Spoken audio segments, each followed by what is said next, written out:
বাংলাদেশ যখন ওয়ানডে বিশ্বকাপে অংশগ্রহণ নিশ্চিত করার লক্ষ্যে নিজেদের প্রস্তুত করার মিশনে জাহানারা আলম তখন অস্ট্রেলিয়ায়। মানসিক অবসাদের কথা বলে জাতীয় দল থেকে 2 মাসের ছুটি নিলেও সিডনিতে মূলত ক্রিকেট খেলার টানেই গেছেন Tigress pacer. Sydney cricket ground একাদশের হয়ে প্রদর্শনী ম্যাচও খেলছেন। ফেসবুকে সেসব মুহূর্তের ছবিও পোস্ট করছেন নিয়মিত। জাহানারা ঢাকা প্রিমিয়ার লিগে 25 উইকেট শিকার করে জাতীয় দলে ফেরেন 1.5 বছরের বিরতি ভেঙে। অথচ দেশসেরা পেসার এবার অংশ নেননি দল বদলেও। ঘরোয়া ক্রিকেটে সময়ের সেরা বোলার কি তাহলে অস্ট্রেলিয়াতেই থিতু হবেন? কবে ফিরবেন, আদৌ ফিরবেন কিনা বিসিবির কাছেও নেই এর উত্তর। ব্যক্তিগত বিষয় হিসেবে দেখছে বোর্ড। একমাত্র ওয়ালটন এসি দিচ্ছে 1 বছরের রিপ্লেসমেন্ট গ্যারান্টি।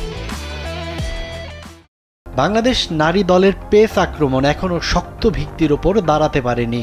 ভালো মানের স্পিনার পাওয়া গেলেও দীর্ঘদিন সার্ভিস দেওয়ার মতো পেসারের সংখ্যাটা খুবই সীমিত।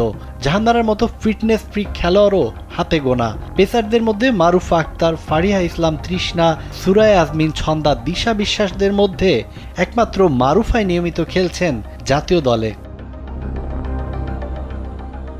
বড় চ্যালেঞ্জ সামনে এলে অভিজ্ঞ পেসার হিসেবে জাহানারার একটা জায়গা বোধহয় ঠিকই থাকতো। সুযোগ থাকার পরও নারী ক্রিকেটের পোস্টার গার্ল জাহানারা যদি সিডনিতে সেকেন্ড হোম বানিয়ে ফেলেন তাতে ক্ষতিগ্রস্ত হবে দেশের ক্রিকেট। হাসান তিলকারত্নে জাতীয় দলের কোচ হওয়ার পর থেকেই সিনিয়র খেলোয়াড়দের ছেটে ফেলার প্রক্রিয়া শুরু করেন। নারী ক্রিকেটের ত্রিরত্ন সালমা, জাহানারা, রুমানাদের জাতীয় দলের বাইরে থাকতে হয় দীর্ঘদিন।